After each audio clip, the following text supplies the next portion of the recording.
day? Well, the whole country just got to see Attorney General Bondi not only aggressively insult Congress and our committee and members on the committee, but also studiously ignore very serious questions about the performance of the Department of Justice, and also studiously ignore and betray the interests of the survivors.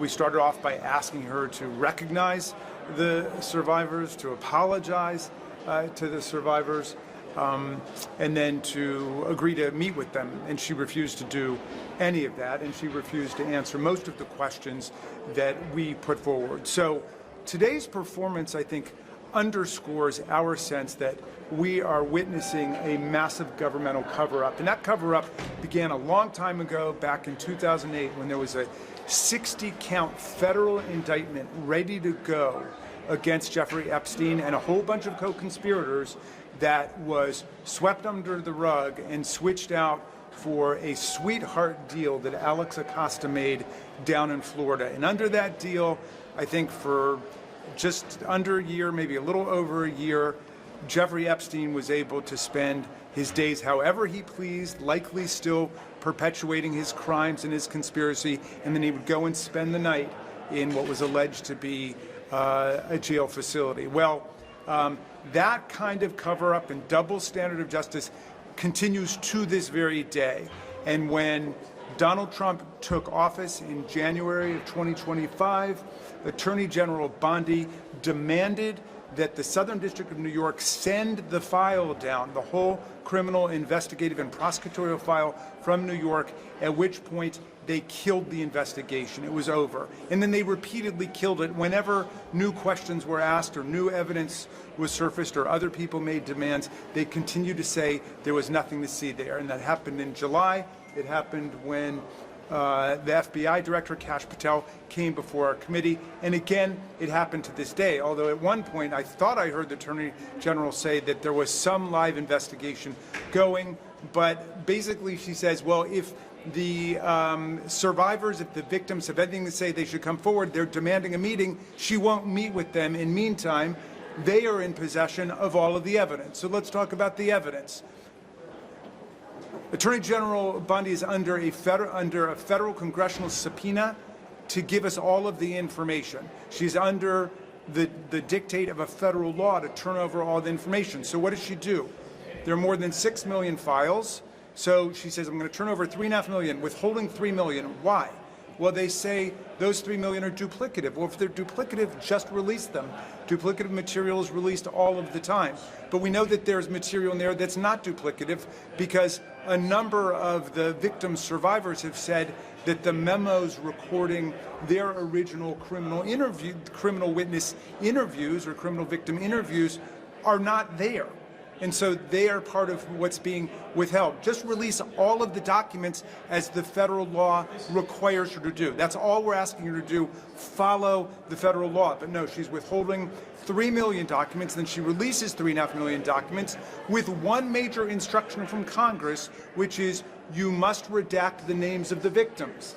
One simple instruction. She has more than 100,000 people working for her on this. She said the case was closed back in January or back in July. They've been working on it. They had more than 1,000 FBI agents just trying to scrub Donald Trump's name. There's no shortage of labor over there, but what do? They release the files exposing the names, other identifying information, telephone numbers, addresses of the victims, which is either the most spectacular act of bureaucratic sloppiness in the history of the Department of Justice, or, as a number of the survivors believe, it was a direct message sent to survivors that this could happen to you. And the memo that got a lot of play today showing, which was the Epstein victims, a particular list saying that, obviously not a comprehensive list, but a sub-list of some of the Epstein victims, and I believe it was 32 names that appeared there. We didn't run them, we blurred them out, of course, but one name had been redacted by somebody at the Department of Justice. So obviously they understood what they were doing, as a number of the members, including Thomas Massey, said. So at the same time that all of these victims were exposed and failed to get the benefit of the compulsory redaction under the federal statute. Meantime, there were lots of co-conspirators, potential culprits, enablers of Jeffrey Epstein who got redacted, whose names were redacted, whose faces were redacted, and a number of us have been able to determine that by going over to the Department of Justice satellite office, where there are 4 computers set up for every member of the House of Representatives. But if you wait your turn and you get in, you are able to determine a lot of these things. But it's just a tiny fraction of the overall 3 million files that we found. But already there are a whole bunch of contradictions and discrepancies we've determined. For example, I put in Trump's name along with Donald or Don, and it came up more than a million times. But the very first document I came to was the email that was from Jeffrey Epstein forwarding Ghislaine Maxwell another email that he had received from his lawyers telling him that there was not a deposition with Donald Trump, but a 20-minute phone interview, and then recorded a synopsis of the conversation. That conversation, according to these lawyers, and Epstein sent this to Ghislaine Maxwell, said that Donald Trump essentially said on this phone call that Jeffrey Epstein was not a member of Mar-a-Lago, he was a guest at Mar-a-Lago, and he was never sent away. Now that directly contradicts what Donald Trump has been saying publicly about how Jeffrey Epstein was somehow expelled or removed or sent away from the club. Now again, we don't know. Was he lying then? Was he lying now? Was he lying both? Who knows? But there's a lot of information in there that was redacted for no apparent reason, not consistent with the federal law we passed, which contradicts a lot of the things that have been said. So to us, it feels like we are in the middle of a cover-up, and the spectacularly disrespectful and amateurish performance of the Attorney General of the United States of America today demonstrates that they are showing no respect for either congressional intent in this law or for the victims and the survivors of this horrific crime. But Chairman Raskin, if that's what it's going to be, if that's what it's going to look like with everyone from DHS officials coming up and largely stonewalling Congress on Tuesday to Wednesday, now Pam Bondi really not answering any substantive questions, what's the point of oversight? Like, is it worth continuing to have these kinds of hearings if it's just not going to amount to anything? Well, remember, she was not there under subpoena. She was there under an invitation. Correct. But if we had the power, we would subpoena her and we would require her to answer our questions. And so that is the importance of who's going to be in control in Congress after the 2026 elections, because we would like the subpoena power so we don't see this kind of phenomenal disrespect of Congress and of the people that we represent and the victims that we're fighting for. You mentioned that her testimony was disrespectful and amateurish. What did you make of the personal attacks that she had for you and your Democratic colleagues? She said that you were a loser, that you were a washed-up lawyer. Yeah, I didn't quite hear that because I tend to block out a lot of the insults in this job that you get. I can't believe that the Attorney General of the United States of America would appear before hundreds of millions of Americans this way and then have a book of insults that she's ready to lob at members of Congress. My God, we've got to get back to the America that we had before they dragged us down into the mud like this. The survivors made clear today, all of them are willing to talk to the Department of Justice. None of them have been given any outreach at all. Yes. As the ranking member on this committee, do you all have agency to do your own kind of discussion with them, interviews, the things that they want to do with the DOJ? Could you do that here? Yes.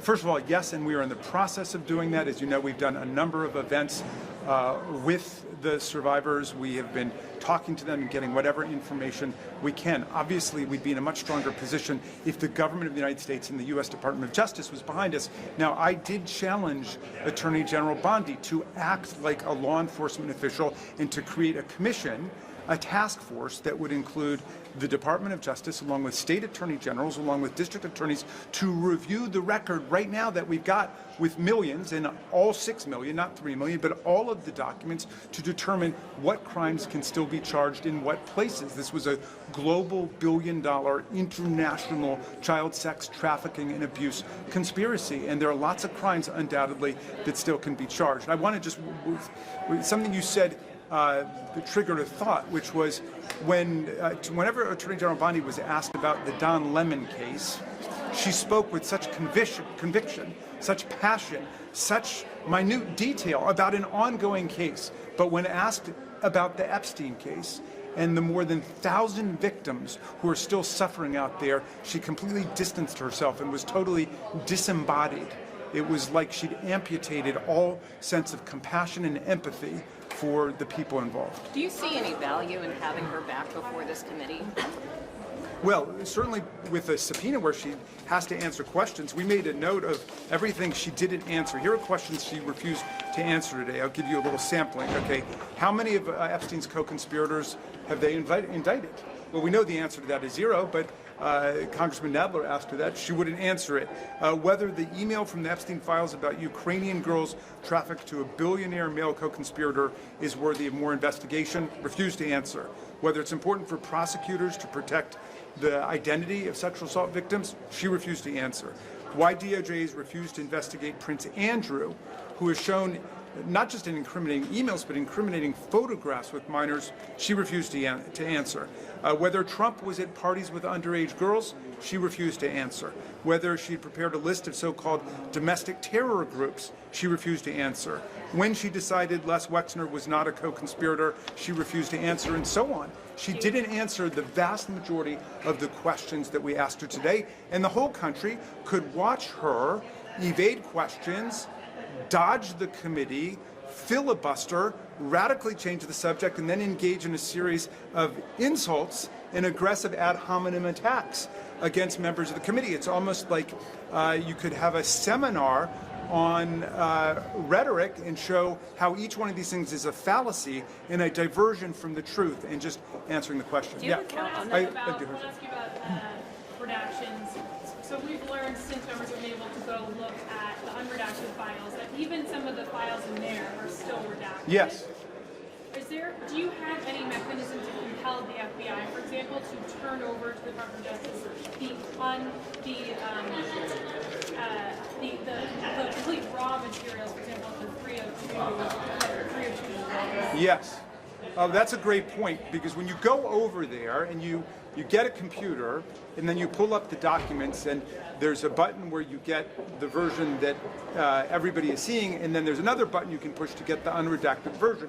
But sometimes when you push the button to get the unredacted version, it's still redacted and it's completely blacked out. And when you ask about it, you are told, well, that's how we, the Department of Justice, received it from the FBI or whatever other source there was for that material. Well, we, of course, have demanded the complete unredacted file of everything. And from our understanding, that would mean they would have to go back to the FBI to get it unredacted. Otherwise, it's obviously opening up a huge loophole in the whole thing. This is not a game. You know, we don't want this to be like a cat and mouse hide and go seek game. We want to get to the truth of this. And that is why I challenged Attorney General Bondi to create a federal, state, local task force to get to the bottom of this and to bring in the other prosecutors we need, because obviously they are acting extremely passive and ignorant about the whole thing. Congressman. I'm sorry. Oh, I want to know if you had a count on the number of questions you said she didn't answer. We have counted up. I don't know if this is complete, but let me see. 2, 3, 4, 5, 6, 7, 8, 9, 11, 15 questions. That seems low, like a low count, but I'm sure it's some kind of record in the Judiciary Committee. So, Congressman, a few countries like Poland, Norway have started their own investigation in Epstein file. Do you support that? Well, certainly if they have reason to open it, absolutely. Look, I mean, this is a global scandal, and we're seeing with Keir Starmer and what's going on in England that there are other societies that are applying the proper seriousness and gravity to the matter. And if the British monarchy can take this seriously, how about the American democracy? And that's what's at stake in a hearing like today. Attorney General Bondi was obviously trying to just blow off the whole thing. And I thought there was a very powerful question that was offered. I can't remember if it was Zoe Lofgren or I can't remember which colleague, but one of the Democrats basically said to the gathered victims and survivors today, would you feel confidence in coming forward at this point based on her performance? And I don't think there's anybody who could answer that in the affirmative. What she demonstrated was an incredible indifference and disregard for the interests of the survivors and the victims. But there are people in Congress on a bipartisan basis who are taking this extremely seriously. We passed the federal law almost unanimously. I think we had only one dissenting vote on both the House and the Senate side, and we will get to the bottom of this. There are large parts of the country that have been rocked by other institutionalized sex abuse scandals at the university level, at the scholastic level, in churches, you name it, and workplaces and so on. And so we're going to get to the bottom of this, and America cares about this, and I think people are going to be appalled when they see the way that our own Attorney General responded to questions from the people's representatives. Mr. Raskin, can you describe the next steps in congressional oversight of the Justice Department's handling of this? Well, look, remember, we have just scratched the surface of the documents that have been made available to us. So we're going to try to figure out a way to keep moving forward systematically on the Oversight Committee, on the Judiciary Committee, to work together along with other members of Congress to try to find out what's in there and to inventory it and analyze it. Now remember, that's really what the Department of Justice should have been doing. They should be the ones looking for the conspiracies. They should be the ones looking for the crimes, but they have just kicked the can down the road. And so we're going to have to do that, and I think we're in the middle of that process right now. Would you have to go to court? Would you be able to take them to court if you hit a wall and they're just not letting you see redacted material? Well, if those 3 million other documents are not released, I think that raises a profound problem under the federal law that we've passed, and then we've got to figure out what is the best way to proceed. And obviously I can't speak for either my Judiciary Committee colleagues or the Oversight Committee colleagues at this point, but we take it very seriously that the full law must be complied with. Thanks very much, you guys. Thank you. See you. Okay.